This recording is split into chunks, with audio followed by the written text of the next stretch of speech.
சரி, எதுக்கு எங்க கூட வந்து இந்த விஷயத்துல சண்டை போட்டுட்டு இருக்க? உனக்கு வேணும்னா ஒரு தனியா கடையை ஒன்று போட்டுக்க வேண்டியதானே அப்படின்னு ஒருத்தர் பேசியிருக்காரு. பேசினது யாரு? பாமகவின் நிறுவனர் ராமதாஸ் ஐயா அவர்கள். அவர் தான் இப்போ இந்த செய்தியெல்லாம் அவருக்கு அதுக்கு எட்டி இருக்கும்ல. தன்னுடைய மகன் மேடையை போட்டு தன்னை பற்றி என்னெல்லாம் பேசிக்கிட்டு இருக்காரு, தன்னுடைய ஆதரவாளருக்கு பற்றி என்னெல்லாம் பேசிக்கிட்டு இருக்காரு அப்படிங்கிற நியூஸ்லாம் அங்கே போயிருக்குங்களே. இப்போ அவர் ஒரு ரியாக்ஷன் கொடுப்பார்ல, அந்த ரியாக்ஷன் வந்து இன்னும் பயங்கரமாக இருக்குது. எப்படின்னா அட்டாக் மோடில் போல் அவர் விரக்தியின் உச்சத்தில் இருக்கார். அப்படி தான் நம்ம எடுத்துக்க முடியும்.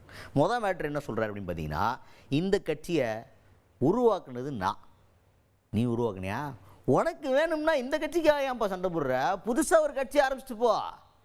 அதுக்காக தான் நாங்கள் நீதிமன்றத்தை நாடினது. எனக்கு உரிமை இல்லைன்னு சொல்கிறதுக்கு நீ யார் அப்படின்ற மாதிரி ஒரு கேள்வியை முன்வைத்திருக்கிறார் ராமதாஸ் அவர்கள். இந்த கட்சியில் எனக்கு அதிகாரம் இல்லைன்னு சொல்கிறதுக்கு ஒரு பிள்ளை, இது எப்படி இருக்குது பாருங்க. அதனால தான் நாங்கள் வழக்கு தொடர்ந்தோம். என்னுடைய பெரிய மகள் ஸ்ரீகாந்த் வீட்டிலேயே நான் சொல்லியிருக்கேன், இங்கேயும் சொல்லியிருக்கேன். என்ன சொல்லியிருக்கேன்?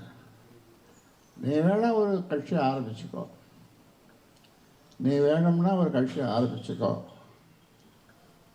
இது இந்த இதோட வந்து ஏன் நீ சண்டை போட்டு நடக்கிற? உனக்கு இந்த கட்சிக்கு என்ன சம்பந்தம்? நீ வேணா ஒரு கட்சி ஆரம்பிச்சுக்கோ.